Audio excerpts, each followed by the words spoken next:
أعوذ بالله من الشيطان الرجيم بسم الله الرحمن الرحيم বাংলাদেশ জামাত ইসলামী ফদওয়াইনি যুব বিভাগের উদ্যোগে আজকের এই আলোচনা সহ দোয়া মাহফিলে আসলে মুখের ভাষা আসছে না, আমি দুই একটি কথা বলে আপনার কাছে শেষ করবো। আমি হুজুরকে কালাম ভাই বলে ডাকি, কালাম ভাইয়ের একটা কথা বলে আমি আমার জীবনের সাথে যেটা শিখেছি বেশি বেশি আছে। আমি ইউনিয়ন পরিষদের মেম্বার নির্বাচন হওয়ার আগে 6 মাস থাকি ওনার সাথে আমার ঘনিষ্ঠতা বেড়ে যায়। আগে তো ছিল 6 মাস। নির্বাচন হয়ে গেছে, নির্বাচন হওয়ার পর উনি আমাকে শপথ নেই একদিন মাগরিবের নামাজের পরে আমাকে নক করলো, আমি গেলাম নামাজ পড়ে পরিচালনার মসজিদে। বাসায় ডেকে একটি কথাই বলছে, আল্লাহ হুকুম হয়েছে জনপ্রতিনিধি হিসেবে নির্বাচন হয়েছে, সবার শরীর আল্লাহর রহমতে ইউনিয়ন পরিষদে এমন কোনো আচরণ করবে, এমন কোনো কাজ করবো না যে কাজটার জন্য তোমার জন্য প্রথম।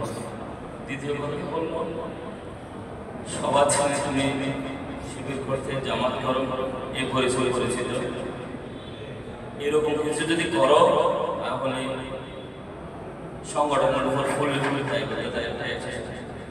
এই কথাটা 5 আগস্টের আগে কম করে হলো 50 বারের অধিকার বলছে।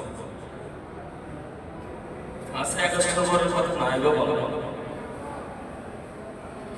ইউনিয়ন পরিষদের কাজকর্ম ভিন্ন রূপে যখন হলো প্রতিনিয়ত পথ থেকে শুধু ওই বারবার আমাকে স্মরণ করিয়ে দিবে। আমি কতটুকু পেরেছি আল্লাহ ভালো জানেন, তিনি পরপর দেখতেছেন। সর্বোচ্চ চেষ্টা করেছি ইনসাফের ভিতর থেকে, হকের ভিতর থেকে নিজের জ্ঞান যোগ্যতা যতটুকু পারি চেষ্টা করে চলার কথা মতো চলা। পাশাপাশি বিচারকের ব্যাপারে উনি অনেক অনুরোধ নিয়ে আমাদেরকে ফোন করতেন, যেহেতু ইউনিয়ন পরিষদ আছে। আবার পরক্ষণে ডেকে বলতেন অবর্তমানে আমি বলেছি বলে তুমি অভিযোগ করবে না, ওই সমঝোতা করবে না, ওই বিচারের রায় যাবে না যতক্ষণ না এটা ইনসাফ ভিত্তিক হয়, ডকুমেন্টারি হয়, এর উপরে বাইরে তুমি যাওয়ার কোনো সুযোগ নেই। আমার সব কথাটা শুনতে হবে, এর উপরে ফলো করা হবে, তবে সর্বোচ্চ চেষ্টা করবে ইনসাফটা কায়েম হয়।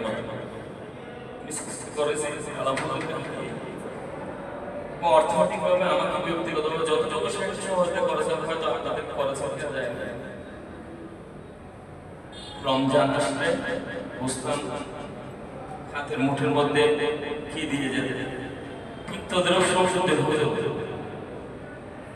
আমি সবার কাছে এই অনুরোধ করবো, আমরা যেন সংসদের হুজুরের এবং কালাম হুজুরের জীবন কর্ম নিয়ে আলোচনা করতে যোগ্যতা আমার নাই, এর ফলে যতটুকু দেখেছি ওদের মধ্যে চলাচল তাওফিক এবং নিজেও পরিশুদ্ধভাবে ইসলামী আন্দোলনের কাজ করার জন্য সবাইকে আহ্বান জানিয়ে এবং হুজুরদের পরকালীন কল্যাণ কামনা করে আমি আমার কথা শেষ করছি। আসসালামু আলাইকুম।